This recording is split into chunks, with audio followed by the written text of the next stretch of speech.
Bonsoir à toutes et à tous, soyez les bienvenus sur Monaco Info. Je suis ravi de vous retrouver pour une nouvelle semaine et donc une nouvelle édition. Nous parlerons de politique monégasque avec la conférence des présidents des sections européennes de l'Assemblée parlementaire de la francophonie, un rassemblement qui a eu lieu ce lundi au Conseil national. Nous parlerons de politique française également, à l'occasion du premier tour des élections présidentielles qui se dérouleront ce dimanche. Nous serons avec Laurent Stefanini, l'ambassadeur de France à Monaco. Nous vous présenterons les modalités de vote pour les Français résidant à Monaco. Nous ouvrirons une page sport avec les résultats du week-end, que ce soit la victoire de l'ASM en foot dans le championnat de France, tout comme en basket où la Roca Team s'est imposée face à Orléans 90-84 ce dimanche. Donner une seconde vie à un objet du quotidien lorsqu'il est cassé afin de ne pas le jeter, et tout cela en faveur de l'environnement et de la lutte contre le gaspillage. Voici le concept d'un rendez-vous organisé par la mairie de Monaco tous les 2 mois, le Mounégou Repair Café. Vous aurez les explications dans un reportage. Et pour clore ce journal, clap de fin pour le Printemps des Arts de Monte-Carlo, la première édition pour le nouveau directeur artistique, le compositeur et chef d'orchestre Bruno Mantovani. Nous reviendrons sur le dernier concert proposé à cette occasion ce dimanche, avec notamment Renaud Capuçon. La conférence des présidents des sections européennes de l'Assemblée parlementaire de la francophonie avait lieu ce lundi au Conseil national. Une cinquantaine de participants s'est réunie en principauté afin de poursuivre les travaux de promotion de la francophonie au niveau institutionnel et de veiller au suivi des résolutions adoptées par l'Assemblée générale de l'APF. Une délégation d'Ukraine était également présente. Reportage de Vanessa Dessy et Olivier Bonello. Associer un grand moment de fraternité et de partage entre les 300 millions de francophones des 5 continents. Voici l'objectif de la conférence des présidents des sections européennes de l'Assemblée parlementaire de la francophonie. Cette journée souligne le soutien de la francophonie à la jeunesse et à ses aspirations, notamment dans les domaines de l'entrepreneuriat, du numérique et du développement durable. Une cinquantaine de participants, parlementaires et permanents, poursuit les travaux de promotion de la francophonie au niveau institutionnel et veille au suivi des résolutions adoptées. C'est la 4e fois que Monaco reçoit l'Assemblée parlementaire de la francophonie. Oui, c'est un moment de fraternité, c'est un moment de convivialité. Les valeurs véhiculées par la francophonie sont des valeurs nobles que nous partageons tous, de protection évidemment des droits de l'homme, des droits de l'enfant, l'égalité entre les hommes et les femmes, de la défense de la démocratie bien évidemment. Et donc je pense que c'est un grand moment pour Monaco. Dans le contexte international actuel, la région Europe de l'Assemblée parlementaire de la francophonie a choisi de rajouter à l'ordre du jour la situation géopolitique en Ukraine. 2 parlementaires ukrainiennes de la Rada étaient présentes dans l'hémicycle du Conseil national afin de faire état de la situation dans leur pays. On doit avoir confiance dans nos armées, on doit les renforcer. Et la deuxième chose, c'est d'avoir une unité et un soutien international. On a plusieurs pays ici qui sont présents, des parlements des pays francophones, régionaux. Et bien sûr que presque tous les pays qui sont représentés ici, ils donnent déjà beaucoup de soutien et d'aide aux Ukrainiens. Mais il y a toujours plus qu'ils peuvent faire et qu'ils doivent faire comme membres de la communauté internationale qui également voudrait vivre, j'imagine, en paix et en sécurité. Le président du Parlement ukrainien est venu compléter les interventions par visioconférence. Stéphane Valéry et son homologue ont notamment abordé les discussions autour des sanctions déjà appliquées en principauté à l'encontre de la Russie. Ruslan Stefanchuk a de plus exprimé sa gratitude aux États membres de la francophonie pour la position de principe qu'ils ont adoptée en soutenant l'Ukraine. Stéphane Valéry, que vous avez vu dans ce reportage, sera notre invité dans le journal de mercredi au lendemain de l'élection du président du Conseil national, du renouvellement du bureau de l'Assemblée et la reconduction des commissions. De la politique monégasque, nous passons à la politique française avec les élections présidentielles. Pour rappel, 9 candidats en lice, 2 passeront le premier tour de dimanche. Les Français qui habitent à Monaco voteront. Quelles sont les modalités? Pour cela, nous recevons Laurent Stefanini, l'ambassadeur de France à Monaco. Monsieur l'ambassadeur, bonsoir. Bonsoir. Les élections, le premier tour va arriver vite, très vite, puisque c'est ce dimanche. Est-ce que Vous êtes prêts, vous-même, votre équipe est prête? Alors, nous allons avoir toute une série d'élections dans les mois qui viennent, puisque nous allons avoir les 2 tours des élections présidentielles, le 10 et le 24, et ensuite, début juin, nous aurons les élections législatives. Alors, ce que je peux dire quand même, d'abord et avant tout, à ceux qui nous écoutent, d'abord aux Français de la Principauté de Monaco, il faut vraiment, je pense, que nos compatriotes résidents et inscrits en principauté aillent voter. Ça, c'est la première chose que je voulais dire. La deuxième chose, c'est remercier évidemment le gouvernement princier, la mairie de Monaco et la direction de l'éducation nationale pour toute l'aide qu'elle nous apporte dans l'organisation de ces scrutins. Et justement, concernant les modalités, comment ça se passe? Comment est-ce que l'on peut aller voter ici à Monaco? Donc, au lieu du vote, c'est-à-dire à l'école Saint-Charles, il faut venir, évidemment, d'abord avec un papier d'identité, une pièce d'identité. Et cette pièce d'identité, c'est soit la carte nationale d'identité, soit le passeport, soit en cours de validité ou même périmé, soit un document d'identité français, soit la carte consulaire en cours de validité. Par contre, les documents d'identité monégasques, y compris la carte de séjour, ne suffisent pas. Et il faudra venir avec un masque. Et il faudra, d'autre part, effectivement, venir avec un masque. Que représente, pour un ambassadeur de France à l'étranger, une élection comme ça présidentielle? C'est important, bien sûr. Alors, c'est évidemment très important. C'est très important pour la communauté nationale française. C'est très important pour, je dirais, la France en général, les Français en particulier, et en particulier les Français de l'étranger. C'est pour ça que ces Français de l'étranger, qui sont quelquefois un petit peu plus éloignés de la métropole, alors c'est pas tellement le cas à Monaco, mais où on est quand même très proche de la France et avec beaucoup de liens, mais ils votent un petit peu moins, ils se sentent moins impliqués. C'est très important parce que l'élection présidentielle est le cœur de notre système politique.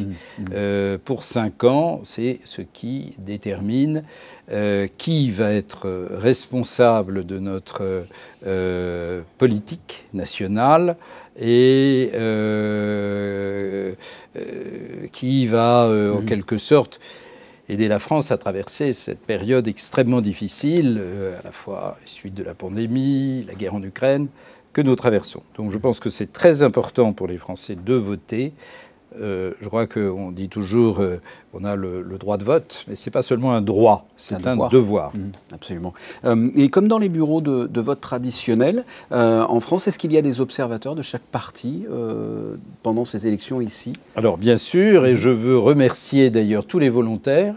Nous en avons encore besoin aussi pour dépouiller les bulletins, parce que notre procédure en France, qui n'a pas changé pour ces élections de 2022, est une procédure très formaliste, et nous avons besoin d'énormément de monde qui vient nous aider, en quelque sorte, à surveiller le bon déroulement du scrutin, et ensuite à dépouiller les bulletins pour avoir assez rapidement dans la soirée le résultat des différents tours d'élection. Mais écoutez, je crois qu'on a fait le tour là, sur ces élections présidentielles. Monsieur l'ambassadeur, merci.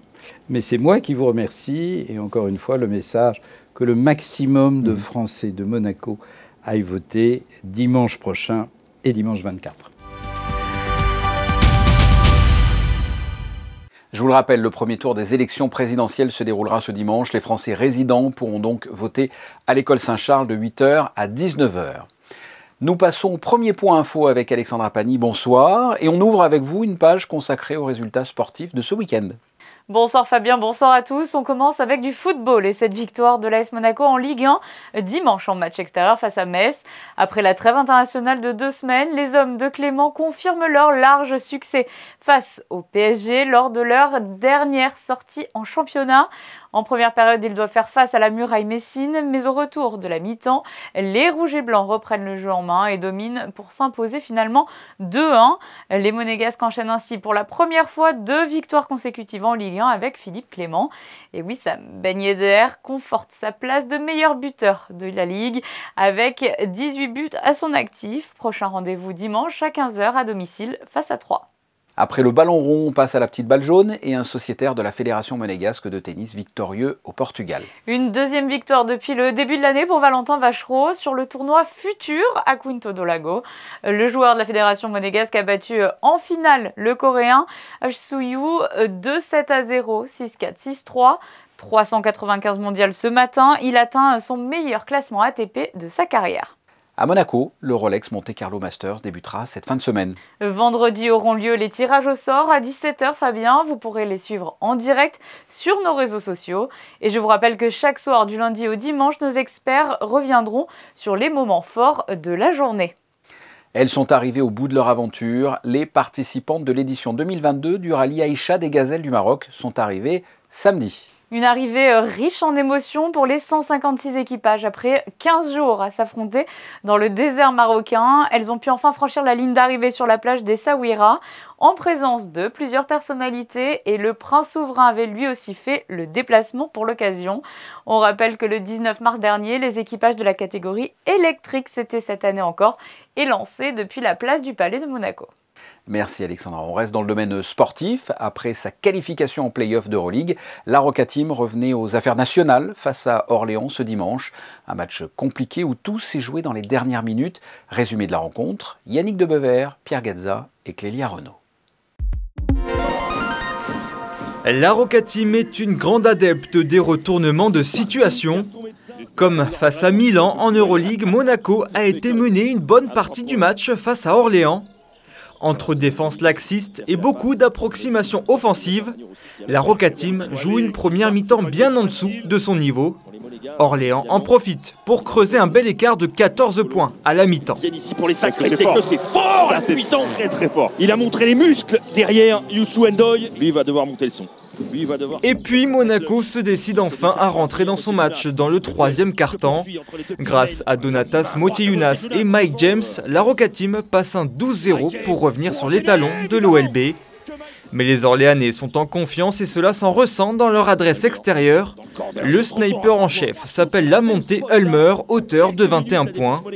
Résultat, au bout de 30 minutes de jeu, Monaco est toujours à 13 longueurs de son adversaire. Mais tel un animal à sang-froid, la Roca Team ne panique pas. Ce quatrième quart-temps sera le théâtre d'un retournement de situation exceptionnel. Les Monégasques marquent 34 points contre 15 seulement pour leurs adversaires. L'homme du match et clutch player s'appelle Mike James, qui inscrit 11 de ses 24 points dans le dernier quart. Sur ce shoot, Monaco passe devant. Orléans est complètement dépassé. Dwayne Bacon trouve ensuite un Danilo Andjusic ouvert. Le Serbe ne manque pas sa cible et propulse Monaco à 2 possessions d'avance. À 28 secondes de la fin, l'inévitable James, MVP du mois de mars en Euroleague, scelle le sort de ce match sur un nouveau shoot monstrueux. On n'a rien lâché, c'est sûr. La première mi-temps, elle était complètement catastrophique. De mon point de vue. Après, deuxième mi-temps, forcément, on voulait inverser la tendance et montrer un autre visage, par respect pour nous, par respect pour les gens qui sont venus nous voir jouer aussi. On voulait montrer quelque chose de mieux. Le championnat, c'est quelque chose de très important aussi pour nous. On essaie de finir la saison en étant le mieux classé possible pour avoir l'avantage du terrain. On sait à quel point c'est important sur les playoffs. Donc ce match était très important. Victoire finale 90-84, la Roca Team s'accroche à Levallois en tête du championnat avant de se déplacer chez la Lanterne Rouge Chalon-Reims ce mardi soir. Et 3 jours plus tard, ce vendredi, la Roca Team jouera son dernier match de la saison régulière en Euroleague face à Berlin avant de jouer pour la première fois les playoffs du championnat de basket le plus élevé en Europe. Mounegou Repair Café, voici le nom du nouveau rendez-vous pour la préservation de l'environnement organisé par la mairie de Monaco. Rendez-vous qui s'est déroulé ce samedi au marché de la Condamine. Qu'est-ce que cette manifestation? Réponse dans ce reportage. Ils ont pris possession des halles de la Place d'Armes, réparateurs en tout genre, de l'électronique à la mécanique en passant par de la couture. La première session du Mounegou Repair Café a eu lieu ce samedi de 15h30 à 18h. Cette manifestation en collaboration avec l'association Repair Café Nice a été organisée dans le cadre des actions menées par la mairie de Monaco en faveur de l'environnement et de la lutte contre le gaspillage. Vous avez des objets chez vous qui sont cassés, qui ne fonctionnent plus. Alors il faut surtout plus les jeter, il faut arrêter de les jeter. L'objectif c'est de les amener donc chez nous et donc il y a des réparateurs qui sont à votre disposition, donc gratuitement, l'entrée est libre et qui sont prêts à réparer justement tous les petits objets du quotidien ou tout ce qui ne fonctionne plus à la maison. Donc c'est vraiment pour favoriser l'économie circulaire et réduire nos déchets. Voilà, ça s'inscrit vraiment dans la campagne de lutte contre le gaspillage que la mairie a lancée depuis plusieurs années. Un rapide diagnostic est l'objet du quotidien, si c'est possible, et réparé sur place. Cafetière, appareil à raclette, lampe de chevet, aspirateur, peu importe, la demande était bien présente. Je peux vous demander pourquoi vous êtes venu ici aujourd'hui ? Pour arrêter la surconsommation. On a peu de solutions puisque tous les objets apparemment maintenant sont faits pour être en plastique et jetés et envahir des continents de plastique. Donc voilà, on essaye de trouver, puis ça crée quelque chose d'intéressant, je trouve, le relationnel, on n'est plus derrière des écrans, on voit des gens. Le Mounegou Repair Café est un rendez-vous qui se tiendra désormais au marché de la Condamine tous les 2 mois. La date exacte n'est pas encore fixée, mais notez déjà que dans le courant du mois de juin, vous pourrez faire réparer vos objets défectueux gratuitement au marché de la Condamine. Nous retrouvons Alexandra, on parle réseautage et formation avec vous. Oui Fabien, il s'agit de la nouvelle formation proposée par la Jeune Chambre économique. Le réseautage ou networking est un outil de communication essentiel dans la sphère professionnelle qui connaît ses propres codes. À l'occasion de cette conférence, de nombreuses clés pour mieux créer son réseau, comment l'entretenir et le faire fructifier seront données aux participants. Pour y participer, il suffit de vous inscrire sur le site de la jcemonaco.mc. L'événement se déroulera le 6 avril à 18h30. Un gala pour un important anniversaire. Le Lions Club Monaco fête cette année son 60e anniversaire. Pour l'occasion, une soirée de gala était organisée à l'Ermitage en présence du Prince Souverain. Les invités ont pu également découvrir les œuvres de l'artiste Marcos Marin lors de la soirée. Merci Alexandra. Le concert de clôture de l'édition 2022 du Printemps des Arts de Monte-Carlo s'est déroulé ce dimanche 18h à l'Auditorium Régnier 3. C'était la première sous la direction artistique du compositeur et chef d'orchestre Bruno Mantovani. Retour sur cette dernière date avec José Sacré.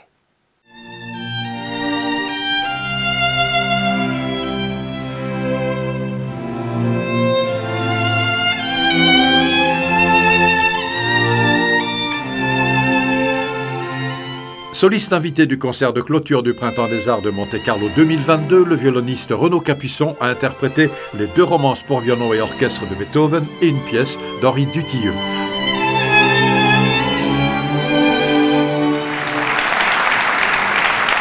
En présence de son Altesse Sérénissime, le Prince Souverain, et de son Altesse Royale, la Princesse de Hanovre, présidente du Printemps des Arts, l'Orchestre Philharmonique de Monte-Carlo, sous la direction d'Andris Spoga, a ensuite offert au public une interprétation magistrale de la 15e symphonie de Shostakovich.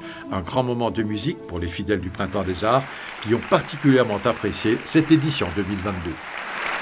Ce qui me plaît, c'est qu'on a le choix. On nous donne toute une palette de musiciens, de compositeurs, de musique contemporaine et également de musique classique. Et ce qu'il y a aussi, c'est l'ouverture au monde. À chaque festival, on peut découvrir une nouvelle musique. Ce qui nous permet aussi d'avoir une autre écoute. Cette année, c'était l'Arménie, c'était magnifique. Il y a eu des jeunes qui sont venus, qui ont été invités, qui sont venus écouter, surtout ils les ont invités pour les créations contemporaines. Donc c'est une ouverture d'esprit qui est très importante, je crois. Je crois que c'est ça la culture en fait. C'était la première édition de M. Mantovani et comme nous en avions discuté ensemble, il a varié les domaines puisque nous avons eu droit à une exposition, nous avons eu des ballets, il y a eu un concert pour jeunes publics. Il est vrai qu'il y a un sentiment de très grande satisfaction aujourd'hui et puis un petit pincement au cœur parce que c'est déjà fini. Mais comme le thème était ma fin et mon commencement, donc c'est la fin mais on attend le commencement de 2023. Et pour ça, il faudra attendre le printemps prochain. Mais avant cela, qu'en est-il de ce printemps, Alexandra? On vous retrouve une dernière fois pour faire un tour de la météo de ce mardi. La journée sera bien plus ensoleillée que ce week-end fabien et les températures remontent progressivement tout au long de la semaine.